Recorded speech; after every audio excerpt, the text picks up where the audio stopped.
आप देख रहे हैं श्री हरि कृपा आश्रम चैनल। संस्थापक स्वामी श्री हरि चैतन्य पुरी जी महाराज।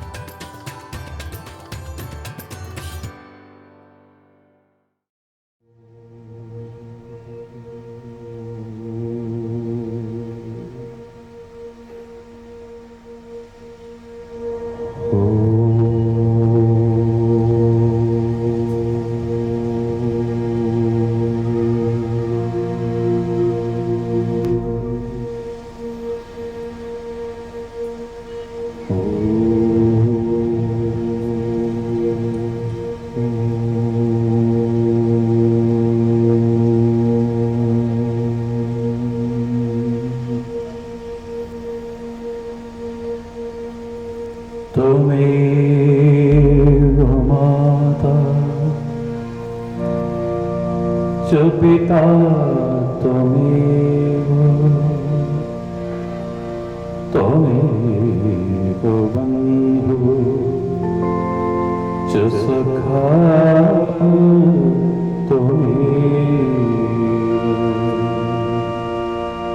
त्वमेव विद्या द्रवीणं त्वमेव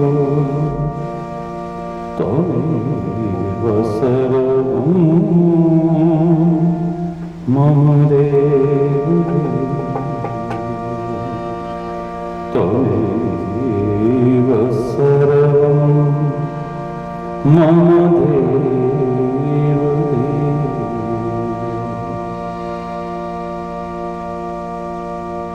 असतो मा सद्गमय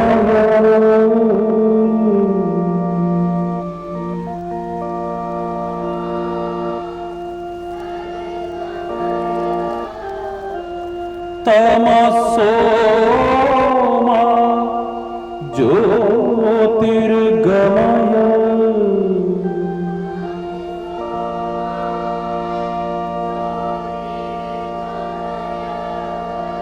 मृत्योर्मा अमृतं गमय।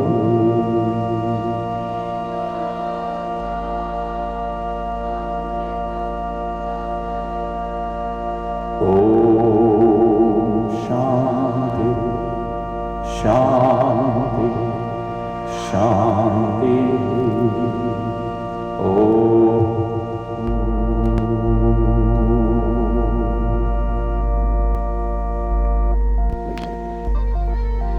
चैतन्य शाश्वतं शान्तं व्योमातीतं निरञ्जनम्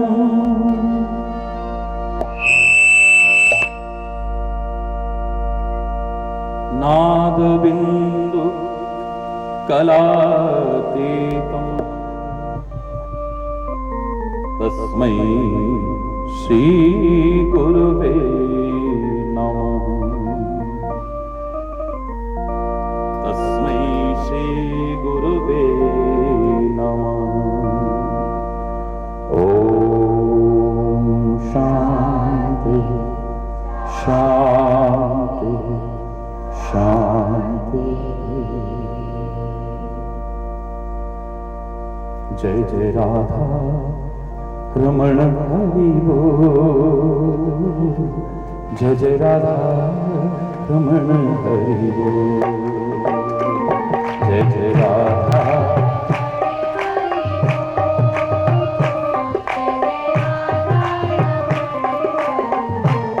जय जय राधा रमण हरि बोल। जय जय राधा रमण हरि बोल।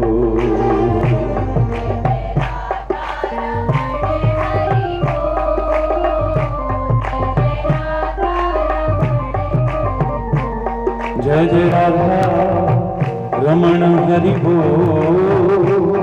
जय जय राधा रमण हरि बोल। हरि बोल।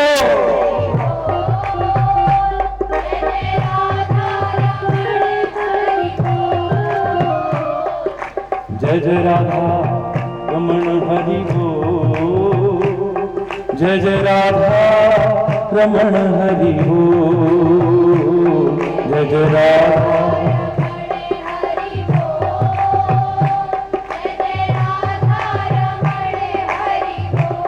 जय जय राधा रमण हरि बोल।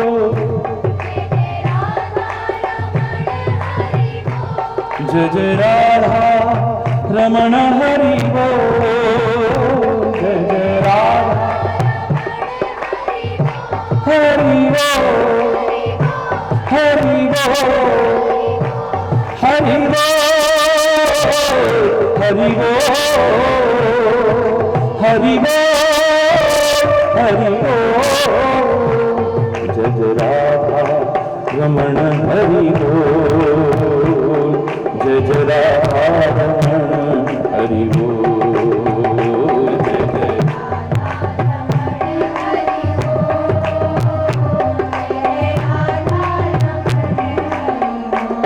क्षण भंगुर जीवन की कलिका कल प्रातः को जाने खिली न खिली। मलयागिरी की शुद्ध शीतल मंद सुगंध समीर चली ना चली। कलिकाल कुठार लिए फिरता तन नम्र है चोट झली ना झली। भजले हरि नाम हरि रसना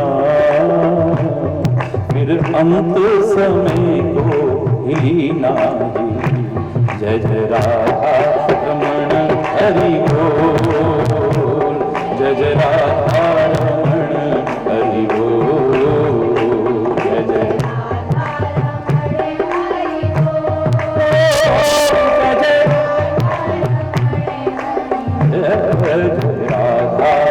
रमण हरि बोल। जय जय राधा रमण हरि बोल। जय जय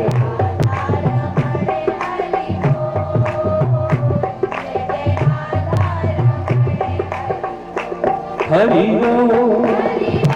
हरि बोल। हरि बोल। हरि बोल। हरि बोल। हरि बोल। हरि बोल। जय जय राधा रमण हरि बोल। जय जय राधा रमण हरि बोल। जय जय राधा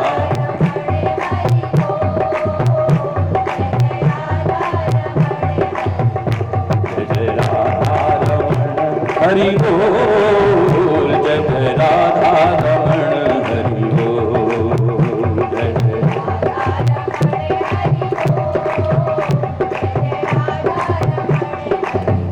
जय जय राधा रमण हरि बोल। जय जय राधा रमण हरि बोल। जय जय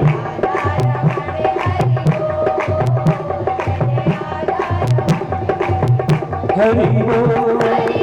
हरि बोल। हरि बोल। हरि बोल। हरि बोल। हरि बोल। हरि बोल। हरि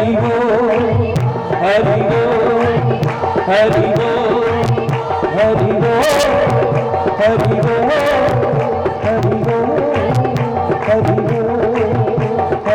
बोल।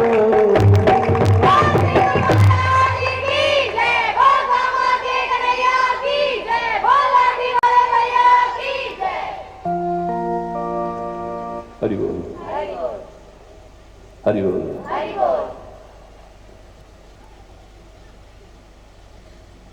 कल भावनाओं का प्रसंग चल रहा है और अंत में यही कहा था कि पहले हमसे कोई ऐसी क्रिया ना हो, कोई ऐसी चेष्टा ना हो, कोई ऐसा व्यवहार ना हो जिससे कि हम दुनिया की नजरों से भी गिर जाएं, जिससे कि हम दुनिया की नजरों से भी गिर जाएं। लेकिन दुनिया का अपना अपना नजरिया है, अपना अपना दृष्टिकोण है, अपना अपना देखने का ढंग है। एक ही व्यक्ति 10 लोगों को अच्छा लगता है, 10 को बुरा लगता है, तो कैसे निर्णय करेंगे कि आदमी अच्छा है या बुरा है? हरि बोल।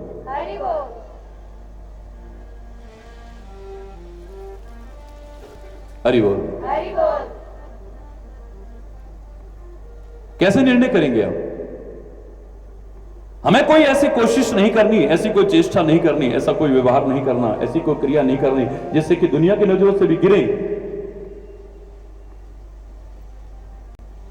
लेकिन दुनिया का अपना एक नजरिया है, अपना एक सोचने का ढंग है, अपना एक दृष्टिकोण है। एक बार अच्छों को भी बुरा समझ जाते हैं, बुरों को भी अच्छा समझ जाते हैं। सबको संतुष्ट करना किसी के बस की बात नहीं है। हरि बोल। किसी के बस की बात नहीं है। परमात्मा नहीं कर पाए, सूर्य नहीं कर पाए। सूर्य उदय होकर के निरंतर जागृति पैदा करते हैं। उठो भाई उठो, उठो भाई उठो, दिन निकल आया, दिन निकल। लेकिन उल्लू को अच्छा नहीं लगता है। हरि बोल। सारे खुश होते हैं, गतिशील बनाता है सबको, कर्म की ओर प्रेरित करता है ये। लेकिन उल्लू को अच्छा नहीं लगता है सूर्य का उदय होना। भोगी विलासी को सूर्य का उदय होना अच्छा नहीं लगता है। आलसी को सूर्य का उदय होना अच्छा नहीं लगता है। चोर को सूर्य का उदय होना अच्छा नहीं लगता है। कमल तो खिलते हैं सूर्य को उदय होते देख करके, लेकिन कमलनी मुरझा जाती है। तो मेरे प्यारे बच्चों, मेरे भाइयों, मेरी बहनों, परमात्मा सबको संतुष्ट नहीं कर पाए। परमात्मा की विभूतियां सबको संतुष्ट नहीं कर पाई। संत महापुरुष रात दिन कष्ट उठा उठा सबको संतुष्ट नहीं कर पाए। तो आप भी सबको संतुष्ट कर लेंगे, ऐसा संभव नहीं होगा। याद रखिए, कोशिश करनी है। लेकिन अंत में निष्कर्ष यही निकला था कि एक बार जो दुनिया की नजरों से गिर गया वो तो उभर सकता है, उठ सकता है ऊपर। लेकिन जो अपनी आत्मा या परमात्मा की नजरों से एक बार भी गिर गया तो उसके जीवन में संवरने की फिर कोई गुंजाइश बाकी नहीं रही। इसने प्रार्थना की थी कि हे परमपिता परमात्मा, पहले तो हमसे कोई ऐसी क्रिया ना हो, कोई ऐसी चेष्टा ना हो, कोई ऐसा व्यवहार, कोई ऐसा कर्म ना हो कि हम दुनिया की नजरों से भी गिरे। लेकिन सबको संतुष्ट करना संभव नहीं होगा। इसलिए अब आपसे प्रार्थना करते हैं कि जीवन में हमसे कुछ ऐसा ना हो जाए जिससे कि हम अपनी आत्मा या परमात्मा की नजरों से गिर जाए, आपकी नजरों से कभी गिर जाए। ये भावनात्मक अर्थ चल रहा है। और कल आपने सुना कि भक्ति तो भाव प्रधान है। ज्ञान में तर्क की गुंजाइश हो सकती है, कुतर्क की नहीं, लेकिन भक्ति में नहीं।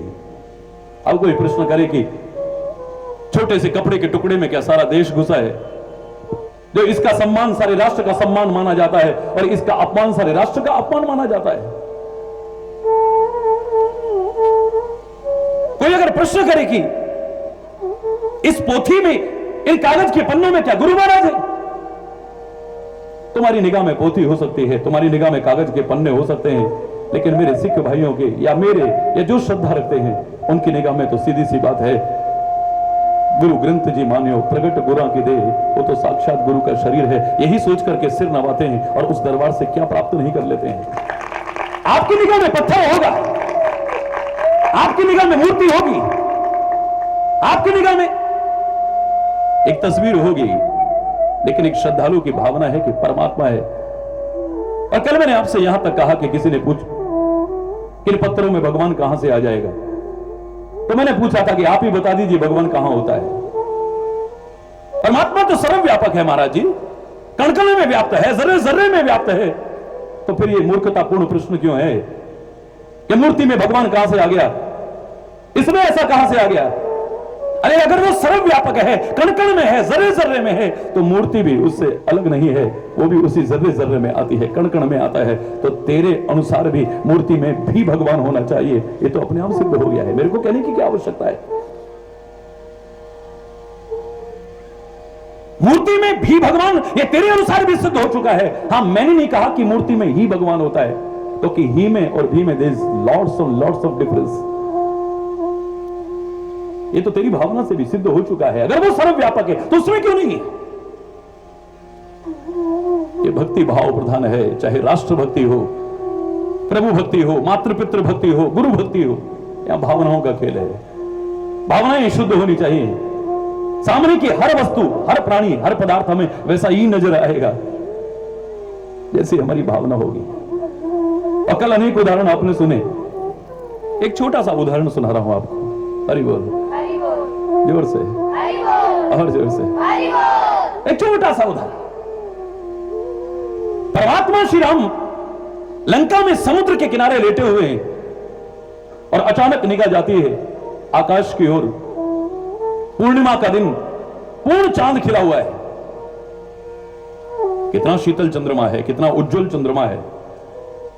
कभी दशरथ की याद में, पिता की याद में, कभी माताओं की याद में, कभी गुरु की याद में, कभी अयोध्या वासियों की याद में, कभी सीता की याद में। हमेशा प्रसन्न रहने वाले परमात्मा एक लौकिक व्यवहार दिखाते थे कि चेहरे पर उदासी आ जाती थी, पर आज पूर्ण खिले हुए चांद को देख करके प्रसन्न हो गए, मुस्कुराने लगे हैं परमात्मा। सबको बड़ा अच्छा लगा कि आज बहुत दिन बाद परमात्मा के श्रीमुख पर, मुखारबिंद पर आज प्रसन्नता देखी। वाह प्रभु, आज बड़ा अच्छा लग रहा है। बस अभी कहा ही था कि अचानक श्री राम का चेहरा फिर उदास हो गया है। हरि बोल। कोई त्रुटि हो गई स्वामी, कोई अपराध हो गया स्वामी, क्षमा करें।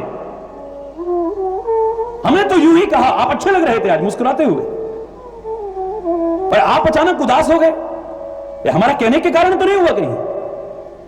परमात्मा कहते हैं कि चंद्रमा को देख करके, पूर्ण खिले हुए चंद्रमा को देख करके, इसकी उज्जवलता, इसकी धवलता, इसकी शीतलता को देख करके मन बड़ा प्रसन्न हुआ था। लेकिन इसमें भी जब काला धब्बा देखा तो अजीब सा लगा। इतना सुंदर चंद्रमा, इतना उज्जवल चंद्रमा, इतना धवल चंद्रमा, इतना शीतल चंद्रमा, इतना सुंदर चंद्रमा, इसमें भी काला धब्बा। अरे प्रभु आप प्रसन्न हो जाइए। वो तो हम बता देते हैं कि चंद्रमा में काला धब्बा क्यों है। बड़े ध्यान से सुनिएगा, बताइए। वो कहने लगे प्रभु और कुछ नहीं है, कलंक का टीका लगा है ऐसे। गुरु बृहस्पति की पत्नी के प्रति दुराचार की भावना इसके मन में आई थी, बस वही कलंक का टीका लगा है इसे, और कुछ भी नहीं है। हरि बोल।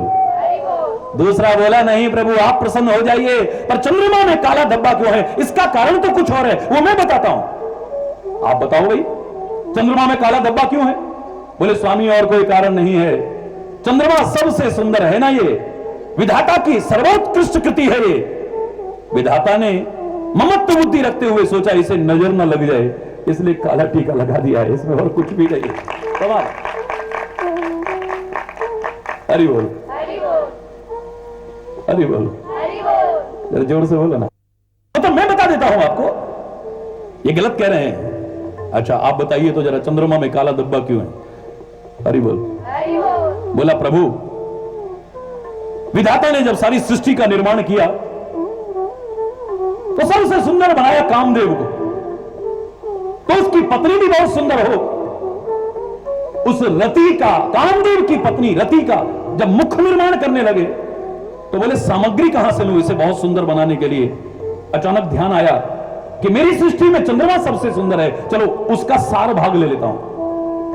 बस उस चंद्रमा का जो सार भाग था वो हरण कर लिया, छिद्र हो गया चंद्रमा में, और पीछे से जो आकाश दिखाई दे रहा है उस छेद में से वही काला काला है और कुछ भी नहीं है। प्रभु आप प्रसन्न हो जाइए।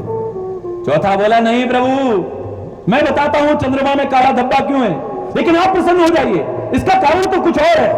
आप बताइए जरा चंद्रमा में काला धब्बा क्यों है? वो कहने लगा प्रभु इस चंद्रमा में पृथ्वी की जो परछाई पड़ रही है वही काली काली नजर आ रही है, कुछ और नहीं है, वही काला धब्बा लग रहा है, बाकी इसमें कोई काला धब्बा नहीं। परमात्मा श्री राम कहने लगे भाई चंद्रमा में काला धब्बा एक ही है, लेकिन आप सबने अपनी अपनी भावना से अलग अलग कारण बताया। अगर आपको बुरा न लगे तो मैं बताऊं कि चंद्रमा में काला धब्बा क्यों है। हरि बोल। परमात्मा श्री राम स्वयं जब कहने लगे, सारे बोले प्रभु आप बताएं इससे बड़ी बात क्या है, आप ही बताइए ना, हम गलती कर सकते हैं लेकिन आप तो ठीक बताएंगे। श्री राम कहने लगे जो मुझे नजर आ रहा है इसके काले धब्बे का कारण वो कुछ और नहीं है। हे वानरों, समुद्र से ही ये चंद्रमा पैदा हुआ है और समुद्र से ही मंथन के समय विश्व पैदा हुआ है। हरि बोल। ये दोनों एक ही कोख से उत्पन्न हुए हैं, इसलिए मां जाए भाई हैं ये चंद्रमा और विष।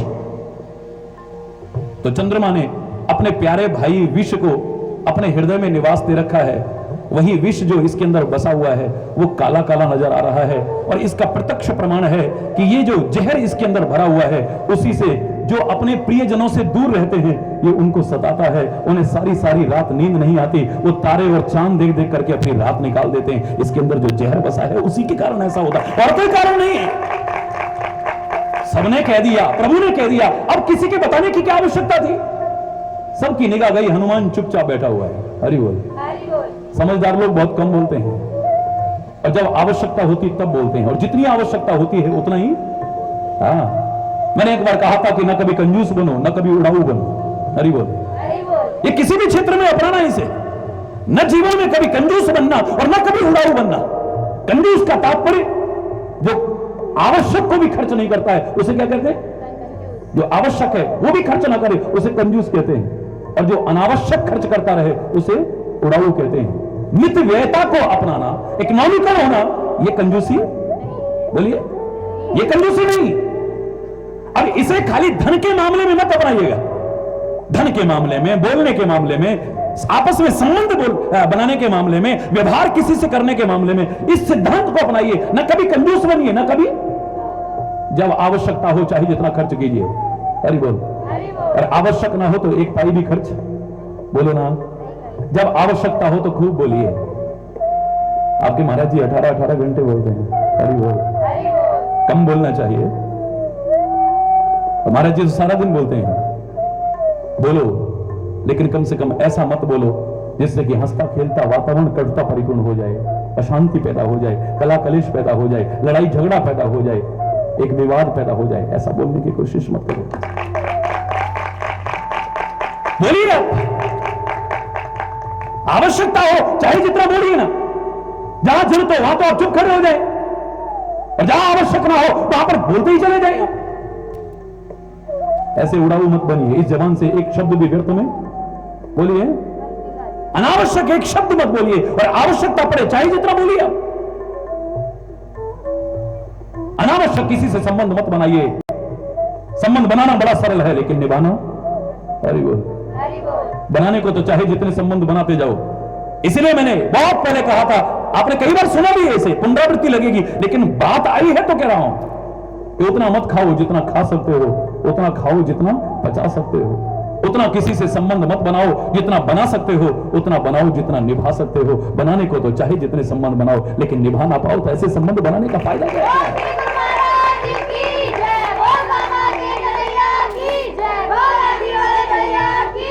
उतना मत खाओ जितना खा सकते हो, उतना खाओ जितना पचा सकते हो, उतना किसी से संबंध मत बनाओ जितना बना सकते हो, उतना बनाओ जितना निभा सकते हो, उतना मत गाओ जितना गा सकते हो। गाने को तो आपकी शक्ति और सामर्थ्य है परमात्मा की दी हुई, तो सारी रात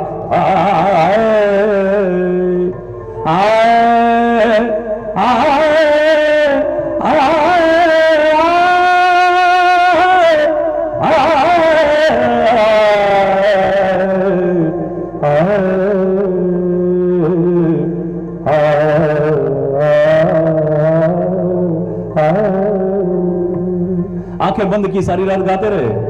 एक उठा, दूसरा उठा, तीसरा उठा, सारे उठ के चले गए। आंखें खुली तो एक ही आदमी नजर आया सामने। भाई संगीत प्रेमी तुम ही हो क्या इतने बड़े शहर में? बोले जी संगीत प्रेमी नहीं, मैं तो माइक वाला हूं, आप बोलना बंद करो तो मैं भी यहां से जाऊं। अगर शांत हो तो उतना मत गाओ जितना गा सकते हो, उतना गाओ जितना रिझा सकते हो, उतना मत कमाओ जितना कमा सकते हो, उतना कमाओ जितना आनंद पूर्वक उपभोग भी कर सकते हो। ना भोजन का समय है, ना सोने का समय है, ना आराम का समय है। बीमार पड़ गए तो कमाया हुआ भी, अरे बोल, क्या फायदा ऐसे कमाने का? बोलो ना, धन आवश्यक है लेकिन सब कुछ तो नहीं है। अरे बोल, आवश्यक है आपके लिए, सब कुछ तो नहीं है ना? बोलो। हाँ, अब आपको होश नहीं, ना शरीर का होश है, ना परिवार का होश है। बच्चे रब गुमराह होते चले गए, गलत रास्ते पर चल गए, गलत संगति में पड़ गए, तो तुम्हारा ऐसा कमाने का फायदा क्या है? वो सारा का सारा बर्बाद कर दे रहे हैं। जितना आप कमाते जा रहे हैं तो ऐसे कमाने का भी कोई फायदा नहीं है, याद रखिए। बच्चों के लिए समय नहीं है आपके पास, उनको अपनापन देने के लिए, उनको प्यार देने के लिए, उन्हें ममत्व देने के लिए, वात्सल्य देने के लिए आपके पास समय नहीं है। ना माताजी को समय है, ना पिताजी को समय है। अरे वो झूठे प्यार की तलाश में बच्चे गुमराह होते चले जा रहे हैं। ये कहा था कि थोड़ा सा बच्चा बड़ा होने लगे उसके साथ तो ऐसा संबंध बना लो, अब प्राप्त है तो षोडश महर्षि पुत्रम मित्रम समाचरे। थोड़ा बच्चा बड़ा होने लगे अब तो इसे दोस्त बना लो, अपना बेटा मत मानो, बेटी मत मानो, इसे दोस्ताना ताल्लुकात रखने की कोशिश करो, मित्र की तरह से उसके व्यवहार करने की कोशिश करो। जैसे दोस्तों से कोई बात नहीं छुपा पाता है बच्चा, ऐसे ही आपसे अपने दिल का कोई राज ना छुपा सके। ऐसा संबंध न बनाया, इतना प्यार न दिया तो झूठे प्यार की तलाश में गुमराह हो जाएंगे आपके बच्चे, बर्बाद हो जाएंगे आपके बच्चे। क्या कमाया फिर आप? क्या करें? हमारे पापा को तो समय ही नहीं है, अब छुट्टियां हुई पड़ी हैं। कितनी बार का चलो और कहीं घुमाने नहीं ले जाते हो तो चलो महाराज जी के पास ही ले चलो, हरि बोल, पर टाइम नहीं। हरि बोल, क्या नहीं है? अरे मैं नहीं कहता अपना कर्म मत करो, अवश्य करना, कोई संत नहीं सिखाएगा कर्म छोड़ना, कर्तव्य छोड़ना। पर जो मैं कहना चाह रहा था आपसे, ना कंजूस बनिए, ना उड़ाऊ बनिए, जितना आवश्यक हो उतना ही संबंध बनाइए, जितना आवश्यक ना हो वो संबंध, जो आवश्यक हो उतना ही बोलिए, अनावश्यक एक शब्द भी बोलिए। आवश्यक हो उतना ही खर्च कीजिए, अनावश्यक एक पैसा भी खर्च मत कीजिए जीवन में। इस सिद्धांत को अपनाने की कोशिश कीजिए। अब संबंधों की गरिमा बनी रहेगी। तो हनुमान चुपचाप बैठा हुआ है किनारे पे, चुपचाप बैठा हुआ है। सारे कहने लगे हनुमान जी सबने बताया कि चंद्रमा में काला धब्बा क्यों है, आप भी बता दो ना। हनुमान चुप है। श्री राम कहते हैं हनुमान तुम बताओ ना, फिर भी चुप है। राम कहने लगे सब बता रहे हैं, हनुमान आप क्यों नहीं बताते हो? आंखों से आंसू बरसने लगे, रोंगटे खड़े होने शुरू हो गए। अरे राम तुम भी कैसे आदमी हो? मैंने तुमसे कहा है पुत्र कि तुम बताओ चंद्रमा में काला धब्बा क्यों है, और तुमने रोना शुरू कर दिया है। गदगद कंठ से जब प्रभु ने बार बार कहा है तो हनुमान बोलना शुरू करता है। ये मैं नहीं कह रहा, रामचरितमानस के शब्द हैं। कहे हनुमंत सुनहु प्रभु ससी तुम्हार प्रियदास,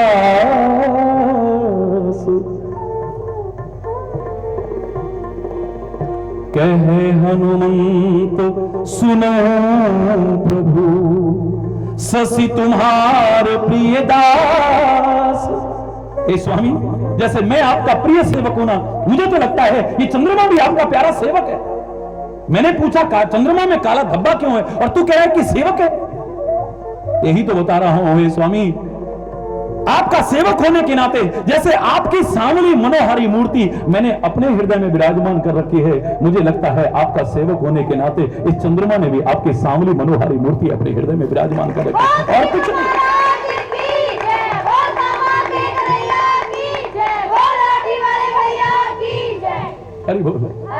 अब बताइए जरा सा विचार करके बताइए, चंद्रमा में काला धब्बा अलग अलग नहीं है।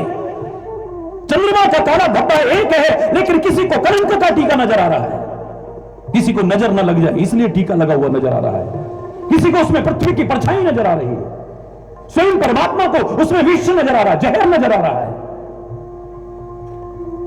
और एक का ध्यान रति के मुख की तरफ जा रहा है, और एक हनुमान को उसमें भी परमात्मा की छवि दिखाई दे रही है। चंद्रमा के काले धब्बे में क्या बसा है कोई नहीं जानता, लेकिन इतना दावे से कहा जा सकता है कि जैसी जिसकी भावना होगी उसको सामने की चीज वैसी नजर आएगी। इसमें कोई दोहराव की बात नहीं, कोई संदेह की बात नहीं है इसमें। जैसे हमारी भावना होगी सामने की वस्तु, सामने के प्राणी, सामने के पदार्थ हमें वैसे ही नजर आएंगे। राम भी अलग अलग नहीं थे, कल आपने सुना धनुष यज्ञशाला में एक ही राम खड़े थे, लेकिन किसी को सगे संबंधी नजर आ रहे हैं, किसी को बच्चे नजर आ रहे हैं, किसी को राजकुमार नजर आ रहे हैं, किसी को भगवान नजर आ रहे हैं, किसी को परम तत्व नजर आ रहे हैं, किसी को विराट रूप दिख रहा है, और राक्षसों को काल के समान दिखाई दे रहे हैं। कौन थे वो? परमात्मा तो एक ही है। तुलसी ने एक ही जवाब दिया, जिनके रही भावना जैसी। बोलो,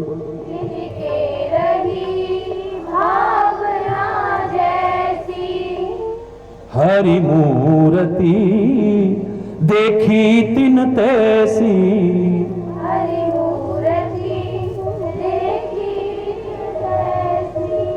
परमात्मा की मूर्ति उनको वैसी ही नजर आ रही है जैसी जिनकी भावना थी। परमात्मा अलग अलग नहीं है। तो भावनाएं हमारी अच्छी बने। आज हमारी भावना ही शुद्ध नहीं है। हरि बोल। भावना ही शुद्ध। इसीलिए शायद स्कूल में प्रार्थना कराई जाती थी, हे प्रभु आनंद दाता ज्ञान हमको दीजिए, शीघ्र सारे दुर्गुणों को दूर हमसे कीजिए, लीजिए हमको शरण में, हम सदाचारी बने। आगे तक भाव उज्जवल के, हमारे भावों को उज्जवल बनाइए। इनमें जो दूषण आ गए हैं, इनमें जो गंदगी आ गई, जो विकार आ गए, अच्छों में भी हम कमियां निकालते हैं, बुराइयां निकालते हैं। एक आम व्यक्ति में तो क्या, साक्षात परमात्मा को भी हमारे सामने खड़ा कर दिया जाए और परमात्मा के विभिन्न अवतारों की छोड़िए, मर्यादा पुरुषोत्तम श्री राम को भी हमारे सामने खड़ा कर दिया जाए। ऐसी दोष दृष्टि बन गई है, ऐसी गंदी भावनाएं बन गई हैं, हम तो उसमें भी कमियां निकाल देते हैं। काहे के मर्यादा पुरुषोत्तम बाली को छुप के मार दिया, काहे के मर्यादा पुरुषोत्तम गर्भवती सीता को जंगलों में भटकने को छोड़ दिया, काहे के मर्यादा पुरुषोत्तम, काहे के मर्यादा पुरुषोत्तम। कितनी प्रकार की शंकाएं करते हो, आप ही करते हो। हरि बोल। ऐसी भावनाएं हो चुकी है हमारी। विचार कीजिए जरा, इन भावनाओं को बड़े शुद्ध बनाइए। आपकी जो पहचान थी इसे खोने की कोशिश मत कीजिए। एक मानव था जो बहुत अच्छी अच्छी भावनाएं रख सकता था, सद्भावनाएं रख सकता था, सत्य स्वरूप परमात्मा का स्मरण करते हुए सत्पुरुष बन सकता था, सच वचन बोल सकता था, सत्कर्म कर सकता था, सद्विचार कर सकता था, सत्य संगति कर सकता था। लेकिन इसकी भावना ही दूषित हो गई। ये अपनी पहचान को खोता चला जा रहा है। और इसी की क्या, कौन अपनी पहचान को नहीं खो रहा है? आज सोचिए जरा। और जब जब जिसने अपनी पहचान को खोया है उसका अस्तित्व समाप्त हो गया। कोई उसे उस रूप में मानने को तैयार नहीं हुआ है मेरे प्यारे बच्चों, कोई उसे उस रूप में मानने को तैयार नहीं हुआ है। क्योंकि हर एक की अपनी एक पहचान है। पशु की अपनी पहचान है, पक्षी की अपनी पहचान है, कीट मकोड़े की अपनी पहचान है, हर मानव की अपनी पहचान है, शिक्षक की अपनी पहचान है, सदगुरु की अपनी पहचान है, संत की अपनी पहचान है, हर क्षेत्र की अपनी पहचान है, हर राष्ट्र की अपनी पहचान है। और जिसने भी पहचान को खोया है उसे उस रूप में किसी ने नहीं स्वीकार किया है। आप स्वयं बताइए, आपके सामने कौवा बैठा हुआ है, हरि बोल, और आप पहचानते हैं कौवे की पहचान आपको है। आपने देख लिया सामने की कौवा बैठा हुआ है, लेकिन बड़ा मीठा बोलता हुआ दिख जाए, मानोगे कौवा हो सकता है? सच बोलना, क्योंकि कौवा तो मीठा बोलता ही नहीं। हरि बोल। ये कौवा नहीं हो सकता है, लग रहा है कौवा है लेकिन कौवा नहीं हो सकता है। कोयल आपको कभी कड़वी बोलती नजर आ जाए, आप मानेंगे कि कोयल हो सकती है? कुत्ता वफादारी को छोड़ दे, जरा सी आहट पर चौंक करके खड़ा होना छोड़ दे, कौन मानेगा ये कुत्ता है? दिख रहा है सामने शेर है, लेकिन घास खाता हुआ और बकरियों के झुंड में चरता हुआ आपको मिल जाए, लगता तो शेर है लेकिन हरि बोल, शेर बोलो ना, नहीं हो सकता है। क्यों? क्योंकि शेर की पहचान नहीं है कि वो घास खाता हुआ मिले, बकरियों के झुंड में घूमता हुआ मिले आपको, ये उसकी पहचान नहीं। एक पशु की अपनी पहचान है, पक्षी की अपनी पहचान है, कीट मकोड़े की अपनी पहचान है। अगर वो भी अपनी पहचान को खोते हैं तो कोई उस रूप में मानने को तैयार नहीं होता है। तो ए संत तेरी क्या पहचान है? ए मानव तेरी क्या पहचान है? ए ब्राह्मण कहलाने वाले तेरी क्या पहचान है? ए शिक्षक कहलाने वाले तेरी क्या पहचान है? ए गुरु कहलाने वाले तेरी क्या पहचान है? अगर तूने भी अपनी पहचान को खोया तो तेरे को भी उस रूप में कोई मानने को तैयार नहीं होगा। अगर तूने भी अपनी पहचान को खो दिया, कोई तेरे को उस रूप में मानने को तैयार नहीं होगा। मानव की भी अपनी पहचान थी। क्या पहचान है मानव की बताइए? जिसे खो दिया तो हमारे यहां शास्त्रों ने भी कहा मनुष्य रूपेण मृगाश्चरन्ति, ये मनुष्य रूप में दिख रहा है लेकिन ये मानव नहीं हो सकता है, ये इंसान नहीं हो सकता है, क्योंकि इंसान की पहचान नहीं है। इसके कर्म, इसके आचरण, इसकी प्रवृत्तियां पाशविक हैं, पशुओं जैसी हैं। ये इंसान कैसे हो सकता है? हरि बोल। मानव ने अपनी पहचान को खोया तो शास्त्रों ने भी कह दिया। आपकी अंतरात्मा भी कभी सोचोगे तो आप कह दोगे कि हम मानव के शरीर में जरूर हैं, अभिमान करते हैं कि देवता भी तरसते हैं इस चोले को पाने के लिए, लेकिन हमारे पास अभिमान करने लायक तो कुछ भी नहीं है। हम तो मानव भी कहलाने के अधिकारी नहीं है, इंसान कहलाने के अधिकारी नहीं है। मानव की अपनी पहचान है, संत की अपनी पहचान है, हर क्षेत्र की अपनी पहचान है, हर इलाके की अपनी पहचान है, हर राष्ट्र की अपनी पहचान है। ऐ भारतवासी हो, मेरे प्यारे भाइयों, मेरे प्यारी बहनों, मेरे प्यारे बच्चों, सोचो हमारी क्या पहचान थी। कभी बचपन में स्कूल में हमसे गीत बुलवाया जाता था, मुझे तो लगता है बुलवाया ही जाता था और बोला ही जाता था, अपनाया जरा, हरि बोल, क्योंकि अपनी पहचान को हम खोते जा रहे हैं। हरि बोल।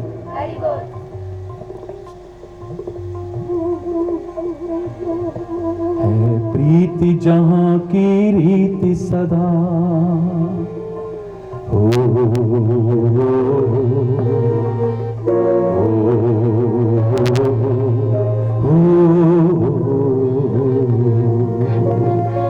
है प्रीति जहां की रीति सदा, है प्रीति जहां की रीति सदा, मैं गीत वहां के गाता हूँ, भारत का रहने वाला हूँ, भारत की बात सुनाता हूँ, है प्रीति जहां की रीति सदा।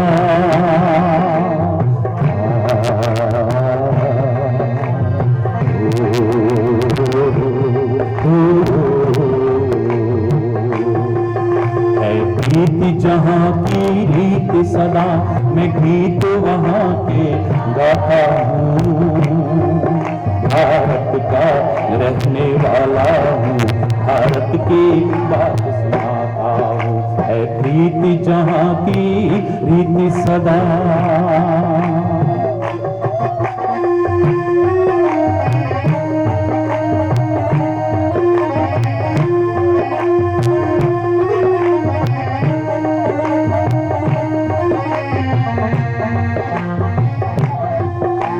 काले गोरे का भेद नहीं, हर दिल से हमारा नाता है,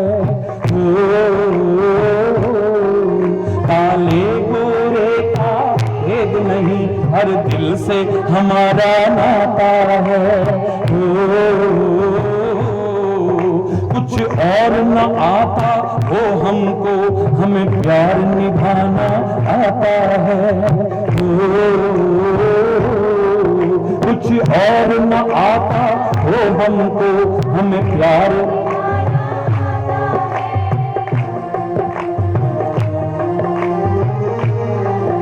जिसे जिसे मान चुकी सारी दुनिया, मैं बात वही दोहराता हूँ, भारत का रहने वाला हूँ, भारत की बात सुनाता हूँ, है प्रीति जहां की।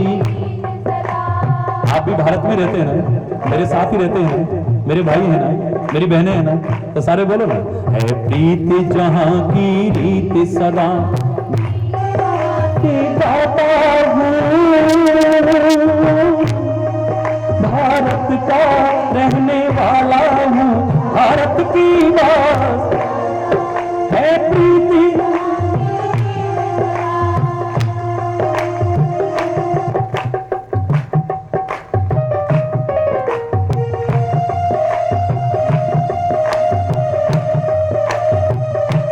लेकिन इस पर निगाह दौड़ाते जाइएगा जरा, क्या आज ये स्वरूप है हमारे सामने? हरि बोल, हरि बोल, हरि बोल, सच्ची सच्ची बताना, है प्रीति जहां की रीति सदा। आज प्रीति है हमारे अंदर, बुरा मत मानना, बुरा मत मानना मेरी बात, क्योंकि हमें लौटना पड़ेगा, अपनी पहचान को वापस कायम करना पड़ेगा, हर मानव को करना पड़ेगा, हर संत को करना पड़ेगा, सतगुरु को करना पड़ेगा, शिक्षकों को करना पड़ेगा, ब्राह्मणों को करना पड़ेगा, राष्ट्रवासियों को करना पड़ेगा, वरना तुम्हें इस रूप में कोई भी स्वीकार नहीं करेगा।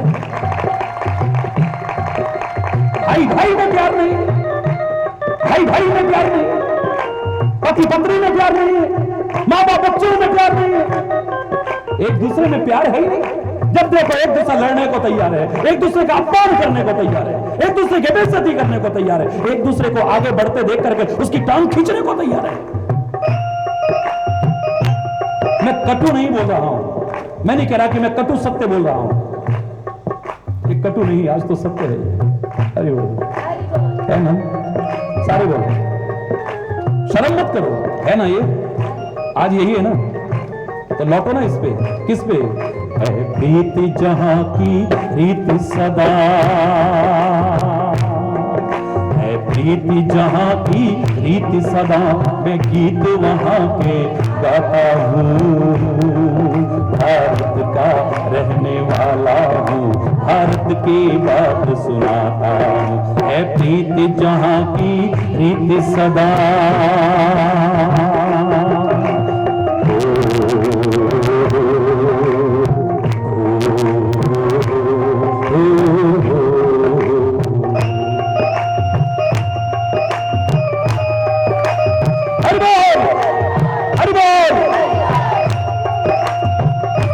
आवाज गूंज उठे। परसों तक तो यहां दुनिया के कोने कोने से लोग यहां पहुंचे थे, आज ही रात को पहुंच रहे हैं, कल सुबह पहुंच रहे हैं। आपने सबके साथ मिलकर के प्रेम का डिमांड देना है, एक अच्छा परिचय देना है। प्रीत जहां की रीति सदा, मैं गीत वहां के गाता हूँ। भारत का रहने वाला हूँ।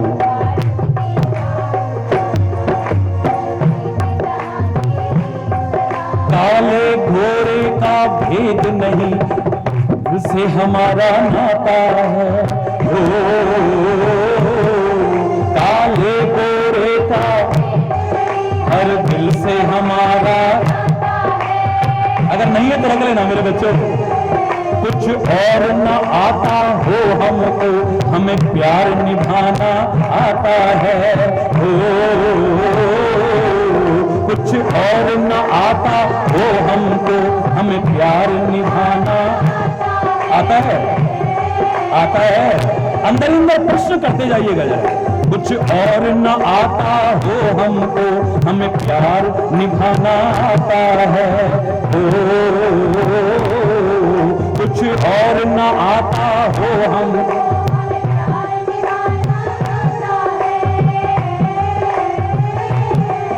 जिसे मान चुकी सारी दुनिया, जिसे मान चुकी सारी दुनिया, मैं बात वही दोहराता हूँ। भारत का रहने वाला हूँ, भारत की बात सुनाता हूँ। है प्रीति, सारे बोलो। है प्रीति जहां की रीत सदा, गीत वहां के गाता हूँ। भारत का रहने वाला हूँ, भारत की बात सुनाता है प्रीति। जीते हो किसी ने देश जो क्या, हमने तो दिलों को जीता है। जीते हो किसी ने देश तो क्या, हमने तो दिलों को जीते हो किसी ने देश तो क्या, हमने तो दिलों को जीता है। ओ जीते हो किसी ने,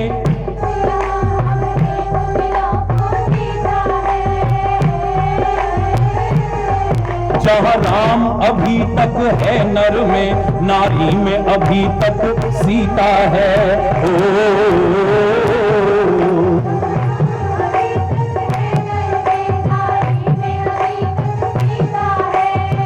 बस सोचते जाना ऐसा है कि नहीं। जहाँ राम अभी तक, रावण तो नहीं आ गया भैया, अरे वो ये मुझे भी सोचना पड़ेगा, आपको भी सोचना पड़ेगा, सबको सोचना पड़ेगा। जहाँ राम अभी तक है नर में, नारी में अभी तक सीता है। ओ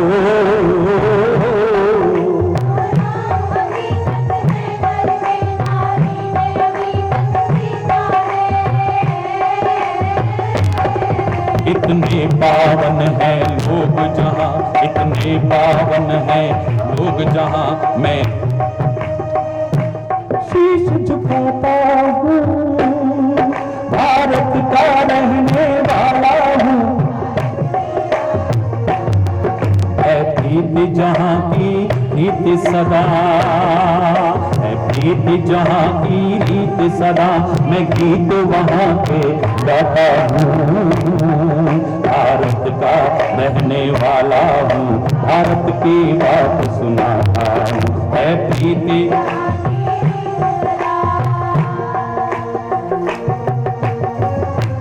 हरि बोल।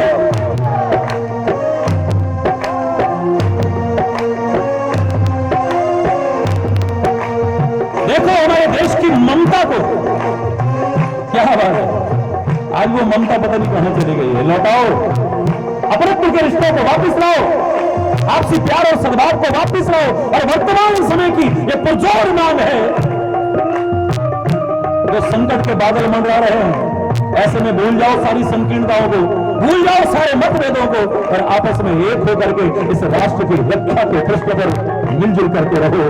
परमात्मा की कृपा तुम पर हो और तुम ऐसा कर सको, इस भारत मां की शांति की रक्षा कर सको, इसकी सीमाओं की रक्षा कर सको, और सारे विश्व में यही से शांति का संदेश आप फिर से दे सको। मैं बार बार ये कामना करता हूं आपसे।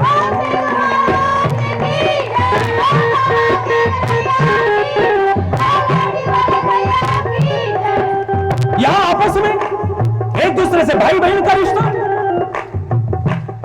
विवेकानंद को अमेरिका में बहुत सम्मान मिला, दूसरे आज तक कोई नहीं पा सका था। वो किसे मिला था? विवेकानंद को। विवेकानंद को तो वहां कोई जानता भी नहीं था। हरि बोल। मैं विवेकानंद का सम्मान करता हूं, हर संत का सम्मान करता हूं, लेकिन सोचिए यहां तक कि वो तो आमंत्रित भी नहीं था उस धर्म सम्मेलन। हरि बोल। और वहां कोई जानता भी नहीं था। हरि बोल। और उसे बोलने का मौका भी नहीं मिला था। जैसे तैसे गया, जैसे तैसे वहां पर, मैं पूरी कथा नहीं सुना रहा, मौका मिला 2 मिनट बोलने। हरि बोल। अभी विवेकानंद का ज्ञान तो किसी ने नहीं देखा था, विवेकानंद की योग्यता तो किसी ने नहीं देखी थी। वो तो मजाक उड़ा था, व्हाट अ जेंटलमैन, उन कपड़ों को देख करके। स्वामी विवेकानंद ने रास्ते में जब ऐसा लोग कर रहे थे, उसने कहा, what's the definition of A gentleman? चुप हो गए बेचारे। विवेकानंद ने इतना कहा था कि तुम्हारे यहाँ जेंटलमैन अच्छे कपड़े पहन करके, सूट बूट टाई वाई पहन करके जेंटलमैन बनता है, लेकिन हमारे यहाँ तो आदमी जब जेंटल हो जाता है तब जेंटलमैन कहलाता है, दोनों से जेंटलमैन कहलाता है, स्वभाव से जेंटलमैन कहलाता है। और जैसे इस हॉल में पहुंचा, किसी ने पहचाना नहीं विवेकानंद को, उसके ज्ञान को भी सुना नहीं है। खाली उसको जब मौका मिला है 2 क्षण बोलने का, खाली इतना बोला था, my dear brothers and sister of America, my dear brothers and sisters of America. तालियां बजती रही, 15 मिनट तक तालियां गूंजती रही। काहे पर गूंज रही थी वो? विवेकानंद के ज्ञान पर, विवेकानंद की योग्यता पर। सोचिए जरा, वो तालियां विवेकानंद के लिए नहीं बज रही थी, वो इस भारत की संस्कृति के लिए बज रही थी, जो सबसे साथ अपनेपन का रिश्ता जोड़ता है, भाई का रिश्ता जोड़ता है, बहन का रिश्ता जोड़ता है, ममत्व का रिश्ता जोड़ता है, जो अपनत्व का रिश्ता जोड़ता है। यह भारत की संस्कृति। अरे लोग तो अपनी जन्म देने वाली को मां कहना भूल गए। ऐसा राष्ट्र होगा कि यहां जन्मभूमि को भी मां कहा जाए। भारत, बोलिए ना, भारत माता की। जोर से बोलिए, जोर से बोलिए।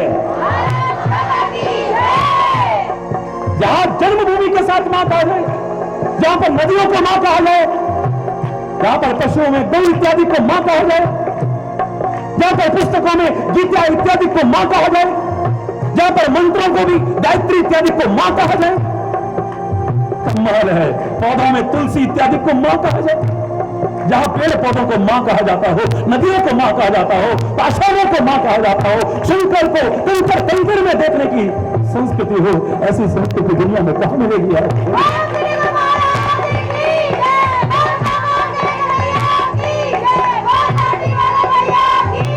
अब तो तुम मां को मां कहने में भी शर्म कर रहे हो, पिता को पिता कहने में शर्म कर रहे हो। हरि बोल।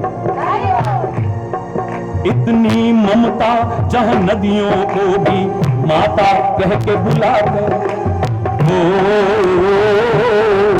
इतनी ममता नदियों को भी माता कह के बुलाते, इतनी श्रद्धा तो और कहां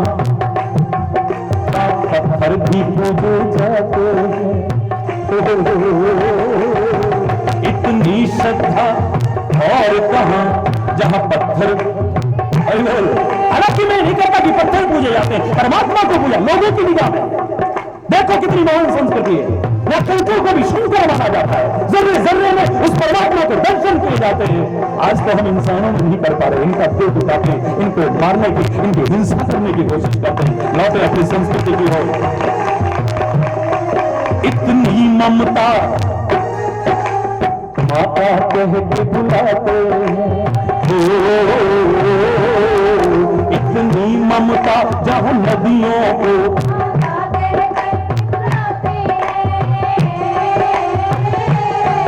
इतनी श्रद्धा इंसान के क्या पत्थर भी गुजर जाते हैं। इस धरती पे मैंने जन्म लिया, मैंने, आप बोलो, मैं बोलूं, मैंने, आप, हम सब ने ना, इस धरती पे मैंने जन्म लिया, मैं सोच के ये इतराता हूँ, भारत का रहने वाला हूँ, भारत की बात सुनाता है प्रीति जहाँ की रीति सदा। भारत माता की, भारत माता की, प्रीति जहाँ की रीति सदा, मैं गीत वहाँ के गाता हूँ, भारत का रहने वाला हूँ, भारत की बात सुनाता हूँ, है प्रीति।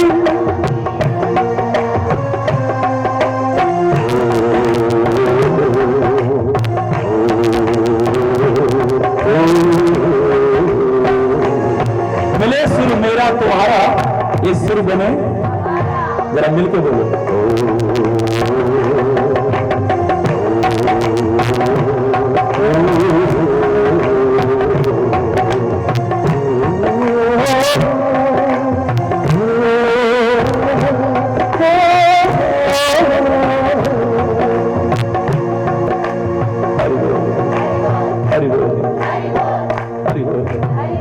लौटो अपनी पहचान की ओर, अपने देश की संस्कृति की ओर, मत अंधे होकर के पाश्चात्य सभ्यता का अनुकरण करो।